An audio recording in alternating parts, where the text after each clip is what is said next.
네, 오늘은 판단하는 사람이 받는 정죄에 대해서 말씀을 나누겠습니다. 1절을 보실까요? 2장 1절. 그러므로 남을 판단하는 사람아 라고 그렇게 말씀하고 있습니다. 신앙생활 할수록 판단만 심해지는 사람들이 있습니다.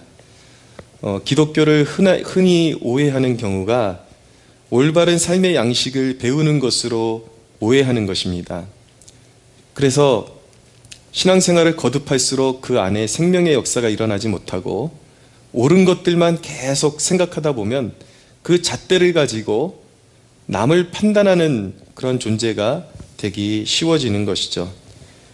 예수님은 그러나 그렇게 판단하는 사람들에게 무엇이라고 말씀하셨는가? 마태복음 7장 5절에 보면 외식하는 자여 먼저 내 눈 속에서 들보를 빼어라. 그 후에야 밝히 보고 형제의 눈 속에서 티를 빼리라 라고 말씀하고 있습니다. 남을 판단하는 것이 먼저가 아니라 네 눈 속에 있는 들보를 빼는 것이 먼저다.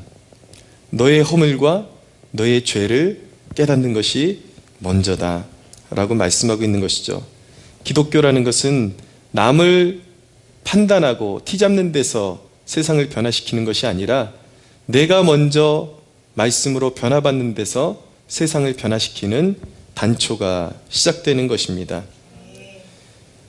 오늘 말씀, 이 본문은 바울이 일명 도덕군자들에 대한 경고를 하고 있는 것이에요. 자, 지난주에 여러분들 말씀이 얼핏 생각나는지 모르겠지만 노골적으로 동성애를 사회적인 문란을 일으키고 그리고 노골적으로 속이고 노골적으로 죄를 짓는 사람들에 대해서 이야기를 나누었습니다. 근데 문제는 뭐냐면 어떤 부류에게는 그런 말씀이 전혀 자기에게 해당되지 않는다라고 오해할 수 있다라는 거예요. 나는 동성애랑 관계가 뭔데? 나는 사회적으로 그렇게 무리를 끼쳐 본 적도 없고 양심에서 벗어난 적이 없는데 그래서 나는 죄인이 아닌 것 같아. 그런 말씀이 자기에게 와닿지를 않는 거예요. 그러나 오늘 사도 바울은 바로 그런 정말 세상적인 기준으로 봤을 때 심각한 죄를 범하는 사람들을 보며 손가락질을 하는 도덕분자들 또한 죄인이다라는 것을 보여주고 있는 것입니다. 사도 바울 시대에는 사도행전 17장 18절에 보면은 당시에 유행하던 두 학파 이야기가 나옵니다. 하나는 에피쿠로스 학파인데 이들은 쾌락주의예요. 쾌락을 추구하는 사람들이고 또 하나의 대표적인 학파가 스토아 학파가 있는데 이들은 금욕주의였습니다.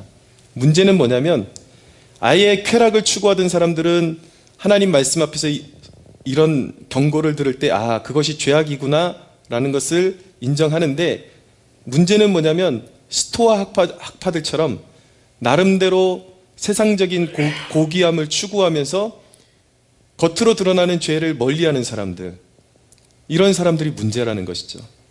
이런 사람들이 남만 판단하고 평가하면서 자기 죄를 뉘우치지 않는 것에 대해서 사도 바울이 경고하고 있는 것입니다. 여러분은 교회에 나오면서 어떤 기대를 가지고 나오셨습니까? 여러분, 어떤 사람들은 일상에 자기가 살아가던 삶보다 조금 더 선하게 사는 것, 조금 더 착해지는 것, 사람다운 사람이 되는 것이 구원이라고 착각하고 기대하며 그래, 교회 가서 좋은 말씀들 듣다 보면은 내 인성도 조금 더 좋아지고 조금 더 나은 사람이 될 수 있을 거야. 그렇게 추구하면서 적당히 신앙생활하면 나는 분명히 천국에 갈 수 있을 거야 라는 기대감을 가지고 구원에 대한 심각한 오해를 가지고 내가 말씀을 듣고 조금 더 좋은 사람이 될 수 있을 것이라는 기대감을 가지고 나오신 분들이 있을지도 모르겠습니다. 그러나 성경은 구원에 들어가기 위해서는 자기 자신 안에 있는, 여러분들 자신 안에 있는 선한 것들이 있다라는 그 기대감을 철저히 버릴 것을 요구하고 있는 것입니다. 하나님 앞에서 여러분들이 오해하지 말아야 되는 게 여러분들 안에 나름대로 정이 있고 선함이 있다라는 그것을 외면하는 것이 아니라 구원에 있어서 지금 논점이 어떻게 하면 구원에 이를 수 있는가, 그 관점에서 봤을 때에 인간이 구원에 이를 수 있는 선함이 인간의 내면 안에 전혀 없다라는 그것을 말씀하고 있는 거예요. 자, 첫 번째로 오늘 나눌 말씀은 사람을 판단하는 것으로, 다른 사람을 판단하는 것으로 여러분이 하나님 앞에 의롭다함을 얻지 못한다라는 것입니다. 조금 더 쉬운 말로 표현해 볼게요. 여러분들이 올바른 기준을 가지고 남을 평가하고 판단하는 그 잣대가 있다라는 것이 여러분들을 구원하지 못한다라는 말씀을 하고 있는 거예요. 1절을 다시 한번 보세요. 그러므로 남을 판단하는 사람아, 누구를 막론하고 내가 핑계하지 못할 것은 남을 판단하는 것으로 내가 너를 정죄함이니 판단하는 네가 같은 일을 행함이니라 라고 말씀하고 있는 거예요. 자, 여러분들 신앙생활하면서 조심하셔야 되는 게, 진정으로 내면이 바뀌고 진실한 그리스도인이 되기도 전에 올바른 기준, 가치, 이런 것들을 겉으로 뒤집어 쓰고 자기가 기독교인이 되었다라고 착각할 수도 있다라는 거예요. 아니에요. 그것이 기독교인이 아닙니다. 여러분들이 아무리 기독교적인 가치관을 가지고 올바른 행동 양식을 갖는다 할지라도 하나님은 그 행동 양식을 가지고 세상을 정죄하고 여러분들이 판단한다 할지라도 여러분들을 의롭다 하지 않으세요. 여러분들을 죄 없다 하지 않으신다라는 것입니다. 구원받지 못한다라는 것입니다. 여러분들 여기서부터 기독교에 대한 모든 오해를 산산조각 내셔야 돼요. 기독교는 단순히 다른 가치관이 아니에요. 단순한 도덕적인 옳음이 아니라는 것입니다. 오늘 이 1절 말미에 있는 말씀, 우리의 심령 중심의 가슴판에 새겨야 되는 말씀이에요. 남을 판단하는 것으로 네가 같은 일을 행함이니라. 뉴스에 보니까 의협심이 강한 어떤 고등학생이 씨름부 학생이에요. 길거리에서 강도를 만난 사람을 도와주고 대서특필이 됐어요. 정말 의협심이 강한 사람이라고. 신문에는 그 학생이 굉장히 의협심이 강한 좋은 사람이라고 그렇게 보도가 됐지만, 그 학생의 학교 생활은 어떤가? 자신이 등치 크다라는 거 믿고 같은 반 학우들을 몹시 괴롭히는 그런 나쁜 짓을 범하는 사람이었다라는 것을 뒤늦게 알게 되는 경우도 있습니다. 다른 사람의 악함을 정죄하지만 자기 자신도 똑같은 짓을 하고 있을 수 있다는 거예요. 우리는 이렇게 위선과 기만 속에 살아갑니다. 우리 사회의 정치 세계를 보십시오. 자기가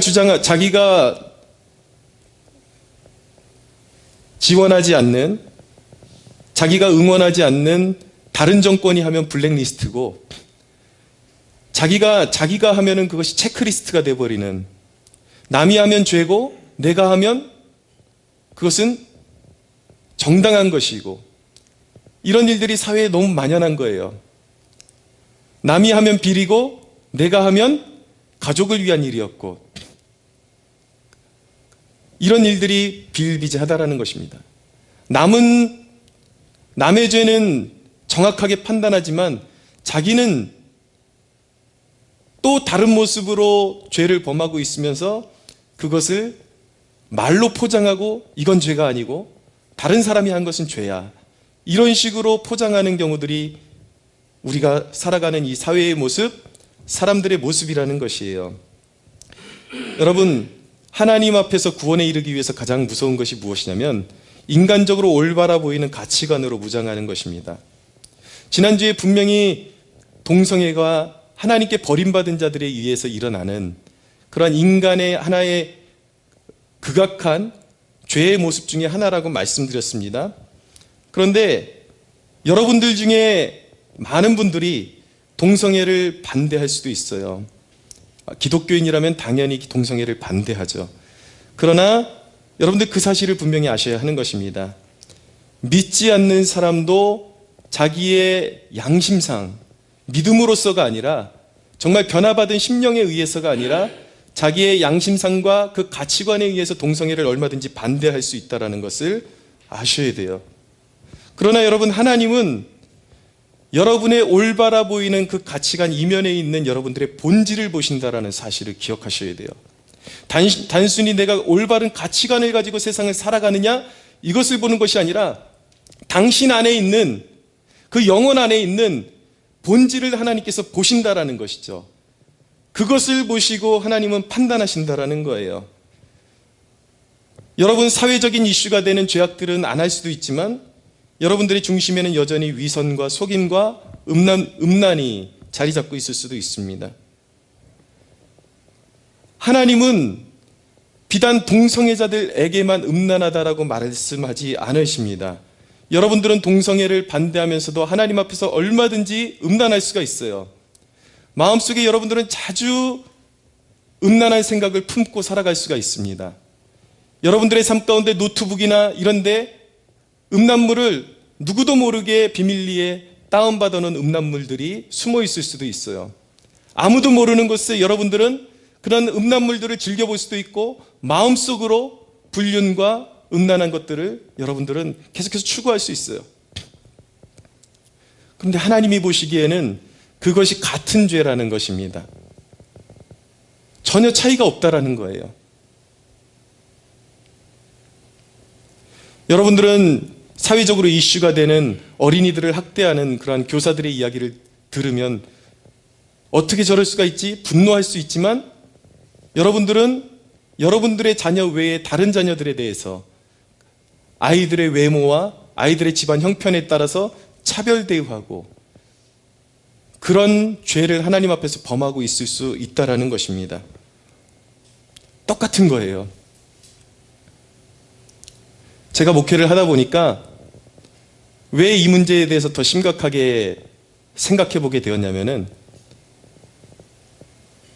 동성애도 반대해요. 그리고 종교다원주의도 반대해요.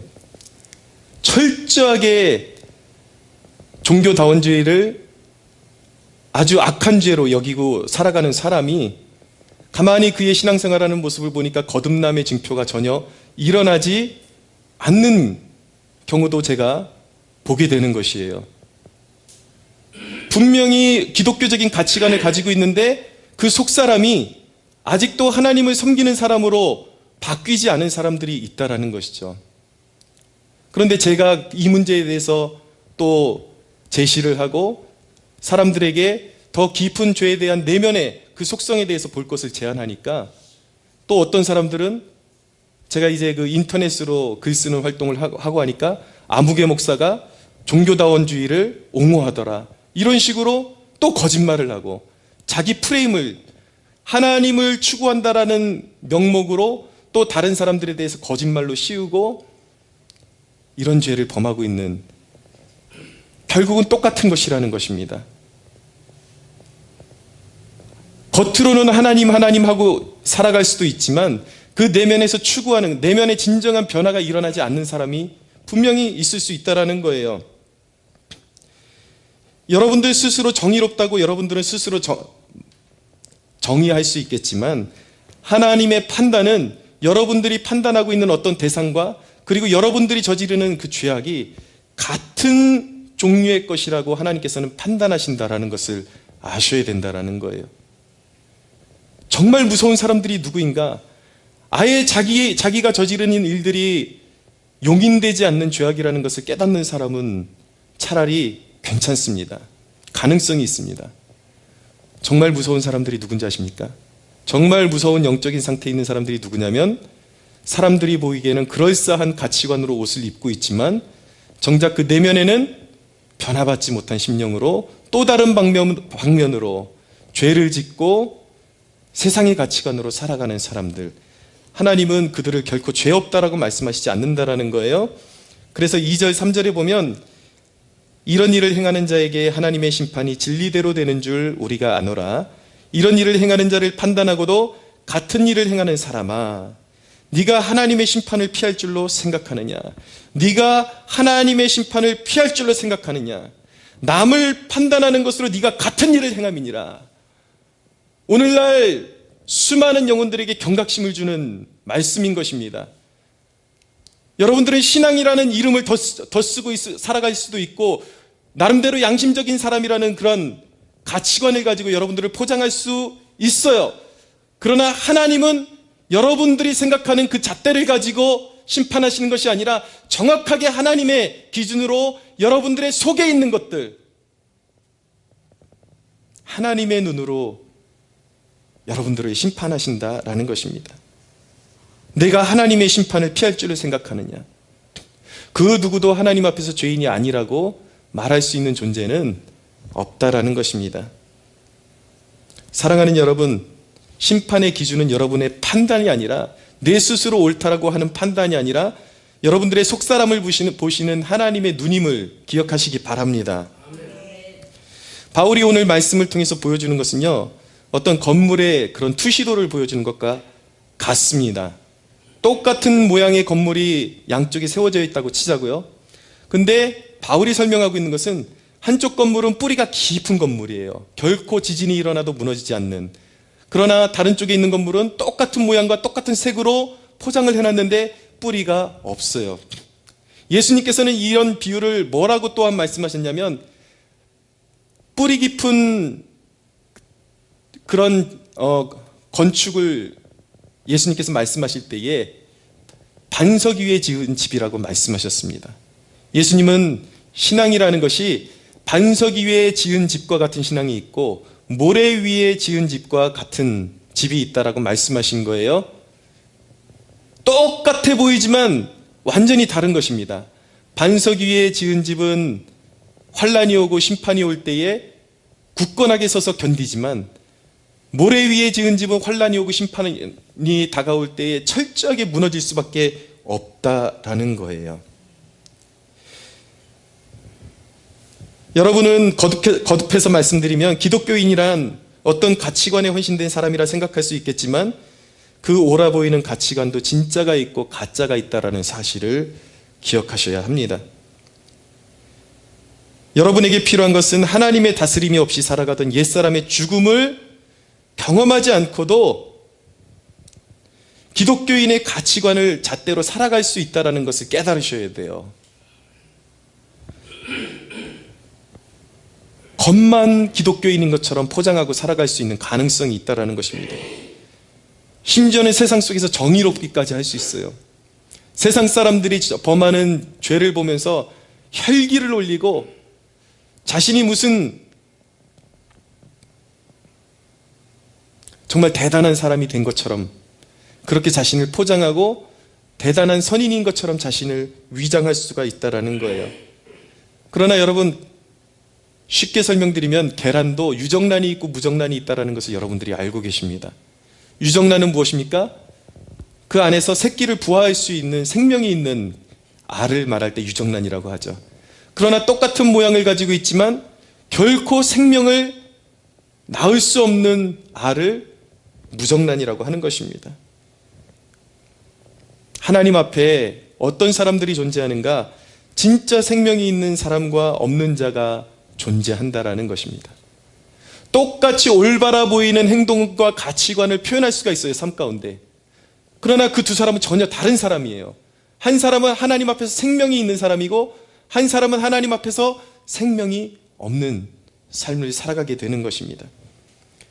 여러분, 하나님이 요구하시는 것은 단순히 당신이 올바른 가치관을 가지고 있느냐, 기독교인으로서 마땅한 가치관을 가지고 있느냐, 그것은 기독교인으로서 마땅한 가치관은 우리가 진정으로 구원받은 이후에 정말 필요하고 중요한 것이지만, 주님께서 오늘 이 본문을 통해서 여러분들에게 도전하시는 것은 무엇이냐면, 혹시나 당신이 가지고 있는 그 신앙의 모습이 진정한 신앙이 아니라 기독교인으로 보여지는 가치관만 더 쓰고 있는, 세상 사람들 앞에서 양심 있는 사람으로 포장만 되어 있는 그런 사람이 아닌가 돌아보라는 것입니다. 하나님이 여러분들에게 요구하시는 것은 단순한 가치관의 문제가 아니에요. 하나님이 우리에게 물어보시는 것은, 한 영혼에게 물어보시는 것은 무엇이냐면 회개했는가를 물어보고 계시는 것입니다. 여러분들에게 묻고 계세요. 당신은 회개하셨습니까? 여러분들의 삶에 하나님의 통치를 외면하던 옛 자아가 완전히 잘못된 것임을 깨닫고 성령이 임하시는 하나님의 사람으로 변화되기를 원하시는 것입니다. 여러분, 저는 설교를 준비하면서 어떤 설교를 해야 할까 참 많이 고민합니다.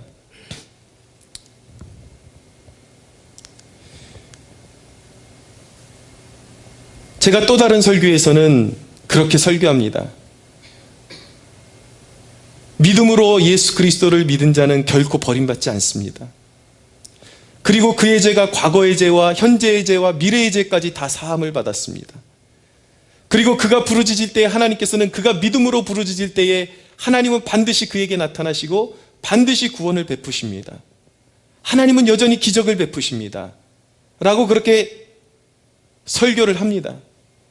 그러나 여러분, 여러분들의 심령이 진심으로 회개한 심령이 아니고 여러분들이 진정으로 회개에 이르는 믿음을 갖지 않으면 그 모든 설교가 여러분들에게 무용한 것이라는 것을 깨달으셔야만 하는 거예요. 왜 여러분들의 삶 가운데, 수많은 기독교인들의 삶 가운데 기도의 응답이 이루어지지 않을까요? 왜 기도의 좋은 가치와 능력을 설교하는데도 불구하고 고개는 끄덕끄덕거리고 아멘은 하고 있지만 많은 사람들이 아무리 기도를 호소해도 기도의 자리로 나가지 않을까요?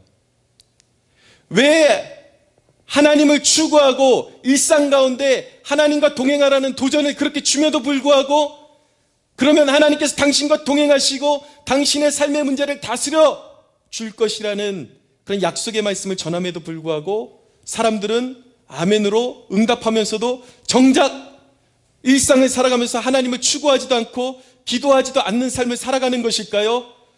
회개하지 않았기 때문에요. 진정한 믿음이, 구원받는 믿음이 그 안에 자리 잡고 있지 않기 때문에, 변화가 일어나지 않았기 때문에 머리로는 이해하고 끄덕끄덕할 수가 있고 아멘할 수가 있지만 그것이 정말 내 것이라는, 하나님이 약속하신 축복이 진정으로 내 것이라는 믿음이 생기지를 않는 것이죠. 여러분, 교회에 앉아 있다고 해서 다 그리스도인이 된 것이 아닙니다. 여러분들은 십수년을 신앙생활하고도 그리스도인이 아닐 수가 있다는 것을 기억하셔야 돼요. 여러분들의 진정한 구원을 위해서 이 사실을 기억하는 것이 여러분들에게 필요합니다. 어떤 신학대학 교수님이 간증하시는 것을 들었습니다. 이분은 신학 박사까지 했어요. 외국에서 유학까지 하시고 엘리트예요. 근데 이분이 나중에 예수님을 인격적으로 만나시고 고백하시는 말씀이 무엇인가? 세상에 신학 박사를 할 때까지 자기가 예수님을 믿는다고 생각했는데 그것은 머리로 동의하는 것이었고 한 번도 예수님을 만난 적이 없었고 자기가 구원받는 회개를 이룬 적이 한 번도 없었다라는 것을 깨닫고 이분이 놀란 거예요. 비로소 이분이 예수님을 인격적으로 만나고 참된 회개에 이르는 구원을 경험하고 많은 교회들을 다니시면서 참된 구원에 이르는 믿음은 그런 것이 아니다.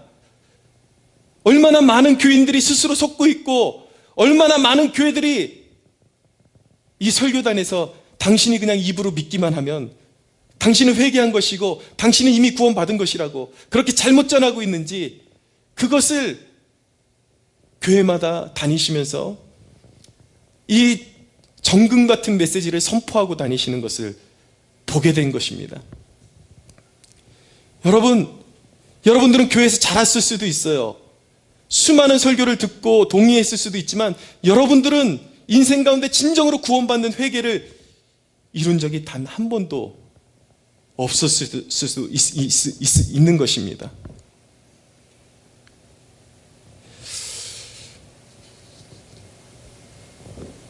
여러분, 교회에서 가장 위험한 메시지가 무엇인지 아십니까? 예수를 닮는 것이 구원이라고 말하는 사람들이 있습니다.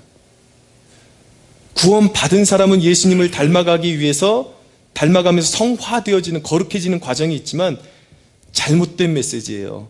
예수님을 닮는다 그래서 구원에 이르는 것이 아니에요. 이 메시지가 굉장히 위험한 것입니다. 죄인이 무슨 예수님을 닮아요?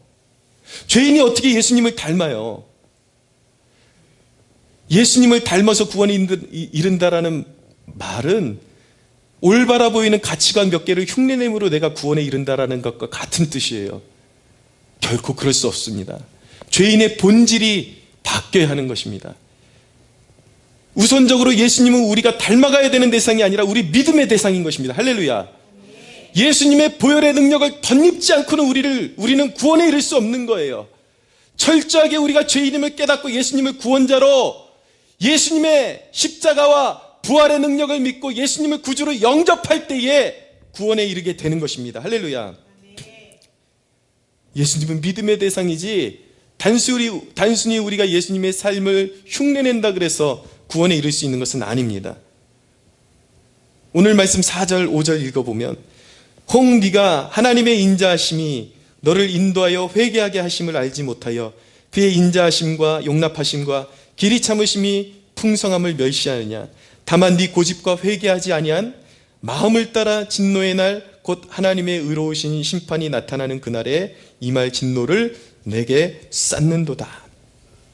여러분, 회개하지 않으면요, 아무리 여러분들이 올바른 가치관을 가지고 있고 기독교적인 가치관을 가지고 살아간다고 할지라도 여러분들의 중심이 바뀌는 진정한 회개를 하지 않은 사람은 사는 날 동안 하나님의 심판을 머리 위에 쌓고 있는 것이라는 것을 기억하십시오.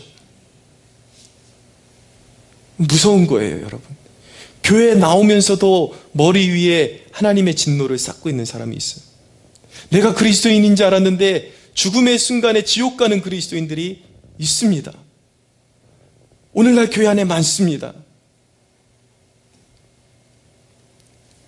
제가 이런 고민, 어떻게 말씀을 전해야 할까, 이런 고민을 하는 중에 제가 요즘 느끼는 것이 너무나도 많습니다. 내가 전하는 설교가 진정으로 구원받은 사람에게 했어야 되는 설교인데 아직 구원받지 못한 사람들에게 너무나도 많은, 이미 구원받았다고 가정하고 행했던 설교는 많지 않았는가 라는 그런 제 스스로의 각성을 제가 하고 있었어요. 하나님께서 이 시대의 교회에서 선포되기를 원하시는 메시지에 대해서 제가 깊이 묵상하고 고민하고 있을 때에 폴 워셔라는 미국에서 교회들을 각성케 하는 귀한 사역을 감당하는 목회자의 설교를 듣게 되었습니다. 이분이 하시는 말씀이 이거예요. 오늘날 교회에서 정말 회개의 징조가 나타나지 않은 사람들에 대해서 이미 구원받았다라고 선포하는 잘못된 메시지가 너무나도 많다라는 것입니다. 왜인가? 진정으로 회개한 믿음을 내가 가지고 있는지 없는지 그것을 알 수 있는 근거가 무엇인가? 회개의 열매예요. 말하는 것. 여러분, 사람은 그 사람 속에 가득한 것으로 말하게 되어 있어요. 행동하게 되어 있어요. 이 부분을 제가 묵상하는데 제가 너무나도 근심이 되는 것은 무엇이냐면, 우리 성도분들 한 분 한 분을 두고 고민을 하는데, 예배가 마치고 성도들끼리 모임 가운데 우리 성도들의 그 대화 속에는 정말 하나님이 축복하신 그 은혜에 대한 간증들이 있는가? 제가 이전 캠퍼스 성막교회 시절부터 유심히 관찰을 해왔는데 안타깝게도 정말 구원받은 심령에서 일어나는 그런 구원의 감격에서 일어나는 고백들, 그런 간증들이 잘 일어나지를 않아요. 멀쩡하게 예배드리고 끝마치고 나면은 똑같이 세상적인 이야기로 돌아가 버리고, 심지어는 그 중에는 방언받은 성도도 있었고 나름대로 체험이 있다는 성도도 있었는데, 대화하는 내용을 보면 말씀을 듣고 그것을 영혼을 살리는 간증으로 받아서 증거하는 것이 아니라 꼭 받은 말씀에 반대되는 부정적인 말들을 입으로 쏟아놓는 그런 것들을 보면서 저는 우리 성도들이 굉장히 제 심 중심에, 마음 중심에 염려가 되고 걱정스러울 때가 참 많습니다. 내가 많은 성도들을 달라고 하나님 앞에 간구하기 전에 이분들부터 내가 진정으로 천국 백성으로 내가 이끌어줘야 할 텐데 그것이 내 마음대로 되는 것이 아니니까 답답하고 구원의 증거가 나타나야 되는데 여러분 우리에게 진정한 회개한 심령이 있고 변화받은 심령이 있다면 여러분들이 받은 은혜를 주체할 수가 없어요. 예배 후에 성도들끼리 나눌 때에도 자연스럽게 오늘 말씀이 나에게 어떤 메시지로 와 닿았는지 나의 어떤 죄를 강타했고 나의 마음 가운데 어떤 부분을 오늘 말씀이 다스렸고 하나님께서 나에게 이런 은혜를 주셨다라는 간증들이 있을 수밖에 없는 것이죠. 그런데 예배를 끝나고 나면 세상 사람으로 그대로 돌아가 버리는, 세상 사람들과 무엇이 다른지 알지 못하는, 여러분들의 심령에 그것이 있는지를 객관적으로 아주 정직하게 살피셔야 되는 것입니다. 내 마음 가운데 하나님이 주신 은혜에 대한 고백이 있는가? 그것을 간증하고 싶어하는 고백이 있는가? 이것을 살피셔야 되는 거예요. 진정으로 회개하지 않은 사람은 교회 안에 있건 교회 밖에 있건 하나님의 진노를 그가 살아가는 일평생 동안에 머리 위에 쌓고 살아갈 수밖에 없는 것입니다. 여러분 6절을 보십시오. 하나님께서 각 사람에게 그 행한 대로 보응하신다라고 말씀하고 있습니다. 그 행한 대로 보응하신다. 자, 이 대목은요, 사람이 노력으로 착한 일을 해서 구원에 이를 수 있다는 뜻이 아니라 오히려 이런 것입니다. 내 스스로 올바라 보이는 가치관을 가지고 선한 일 몇 개를 해놓고 잘 살고 있다고 생각하는 사람들에게 오히려 경고하시는 말씀이에요. 그 스스로가 옳다 하는 그 자신의 생각대로 하나님이 심판하시는 것이 아니라 그 사람의 중심을 보시는, 그 사람의 본성대로 하나님의 뜻대로 정확하게 심판하시겠다라는 하나님의 경고인 것입니다. 여러분, 세상에는 두 종류의 사람들이 있어요. 첫째는 어떤 사람인가? 8, 9절을 보십시오. 8절 읽겠습니다. 오직 당을 지어 진리를 따르지 아니하고 불의를 따르는 자에게 진노와 분노로 하시리라. 악을 행하는 각 사람의 영에는 환난과 곤고가 있으리니 먼저는 유대인에게요 그리고 헬라인에게며. 자, 첫 번째 부류의 사람들은 어떤 사람들이니까? 악을 행하는 사람들, 본성대로 살아가는 사람들이 있습니다. 여기 말씀해 보니까 오직 당을 지어 진리를 따르지 않는 자들이라고 말씀하고 있는데, 당을 짓는다라는 것은 분리주의자들, 판단하는 자들을 말하는 것입니다. 이 사람들은 다루기가 너무 힘들어요. 왜인지 아십니까? 차라리 나는 극악한 죄인이야 라고 고백할 수 있으면 좋은데, 이 사람은 세상에 부도덕한 사람들과 자기를 계속 분리해요. 그리고 판단해요. 그러나 자기의 양심이 더러워져 있고 하나님을 경외하는 마음이 자신 안에 없다라는 것을 인식하지를 못해요. 자기가 죄인이라는 것을 잘 인식하지를 못해요. 그러니까 치유받을 수가 없는 것입니다. 회복될 수가 없는 거예요. 그러나 그 사람의 가치관은 하나님을 의식하고 하나님을 위해서 살아가는 것이 아니라 자기가 옳다 하는 대로 살아가면서 자기 위안을 받는 것입니다. 이들은 행동의 가치관 하나하나에 주님의 영광을 위해서 살아가는 것이 아니에요.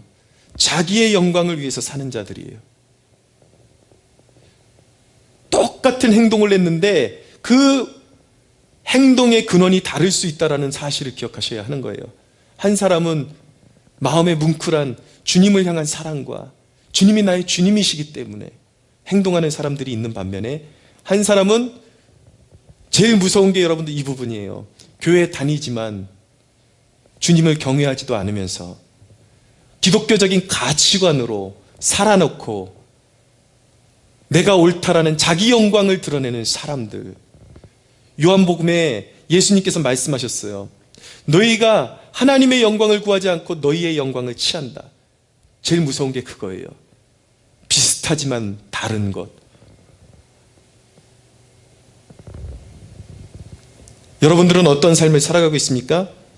그런데 여러분, 자기의 본성대로 살아가는 사람들에게 오늘 말씀이 분명히 선포하고 있는 것은 무엇이냐면 그들의 인생에 환난과 곤고가 있다는 것입니다.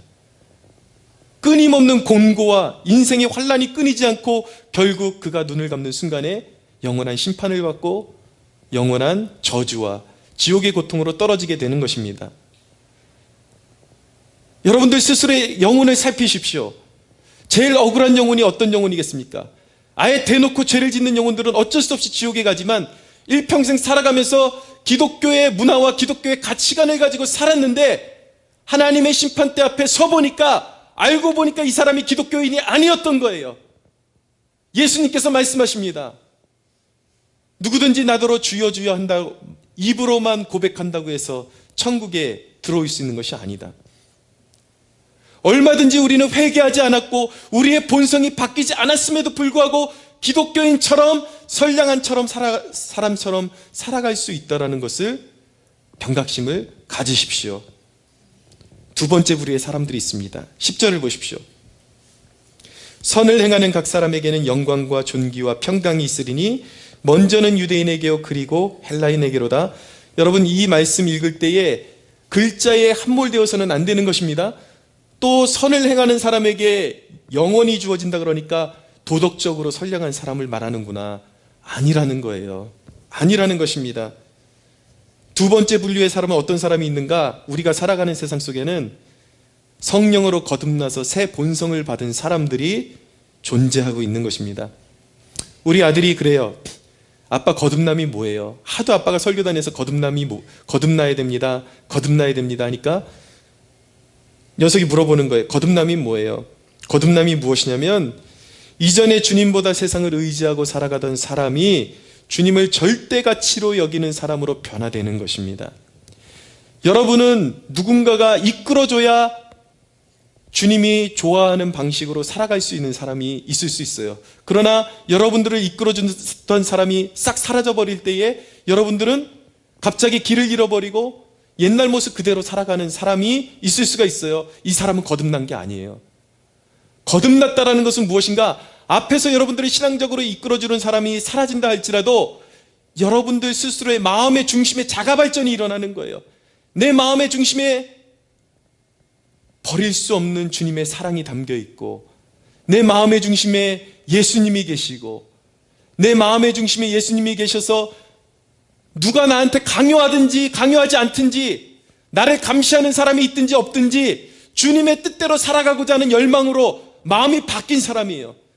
이 이야기는 무엇이냐면 그 사람이 완전한 사람으로 변화되었다는 것이 아니라 여전히 죄성이 남아있지만 연약함이 남아있지만 이전에는 세상과 똑같이 살아가는 것이 더 편했는데 이제는 그것이 불편해지고 이제는 하나님을 섬길 수밖에 없는 사람으로 변화된 사람, 예수 없이는 살아갈 수 없는 사람, 이 사람이 거듭난 사람인 것입니다.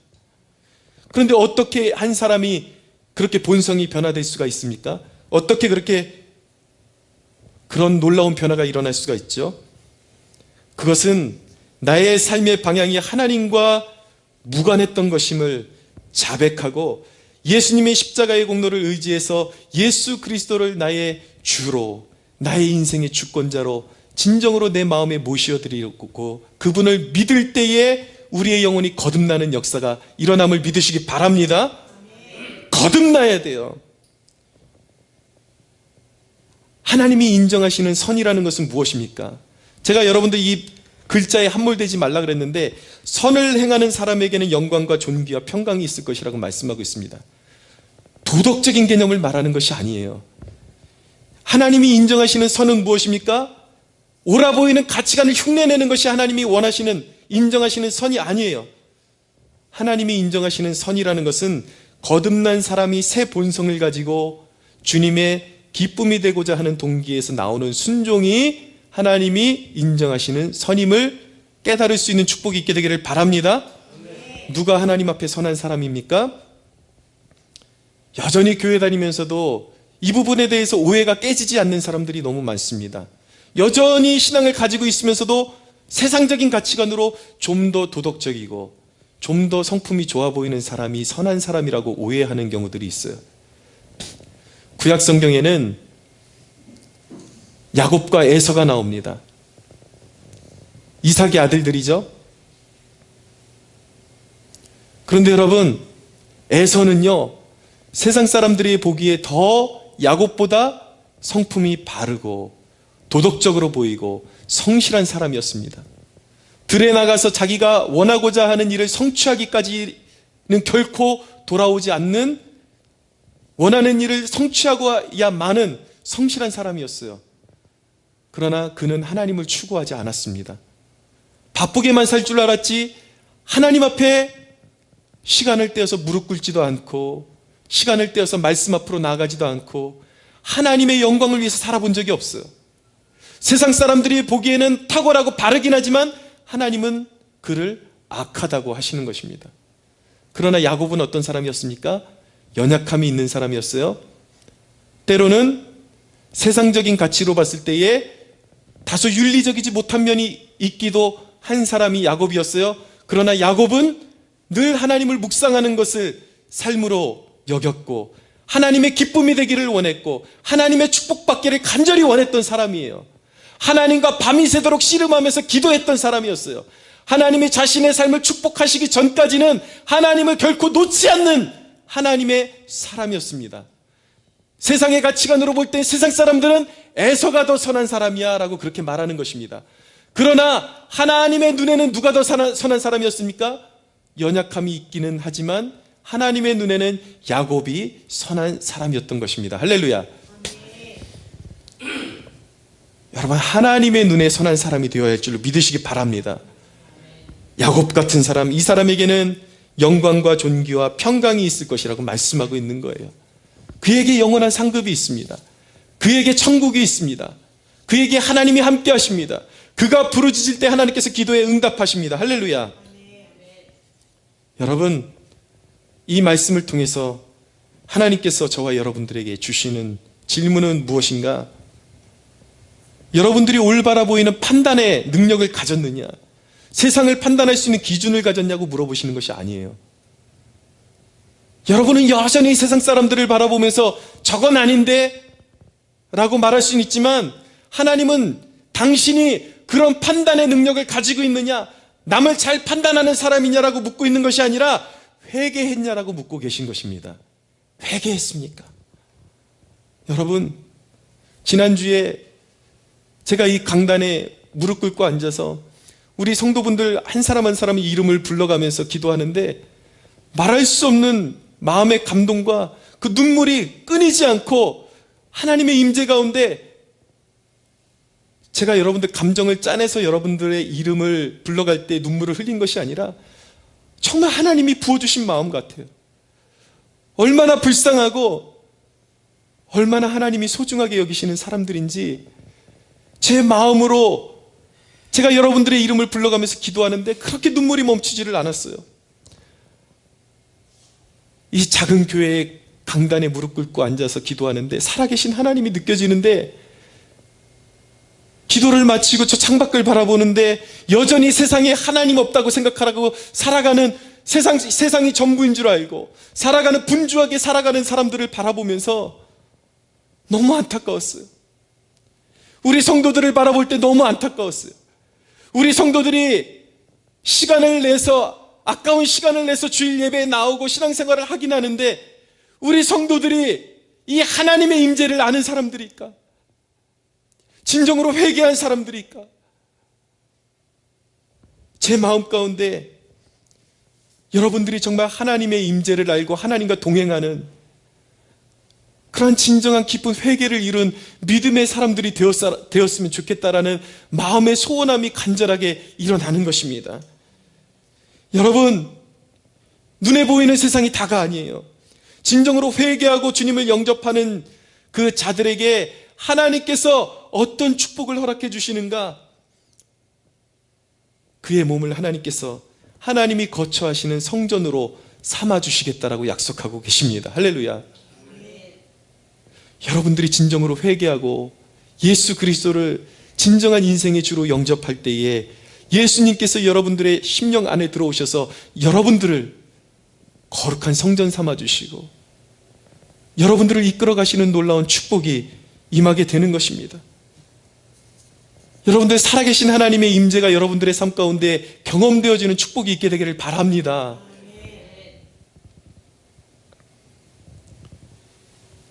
이 설교를 듣는 분들 가운데 분명히 거듭나긴 했는데 신앙이 무거운 사람들이 있지 않습니까?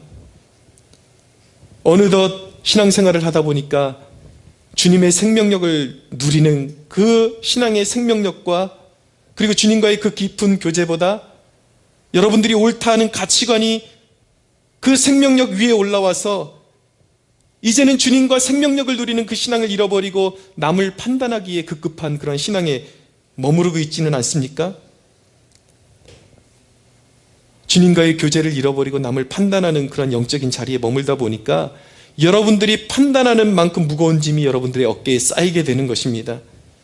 주님은 분명히 수고하고 무거운 짐진 자들아 다 내게로 오라고 말씀하셨는데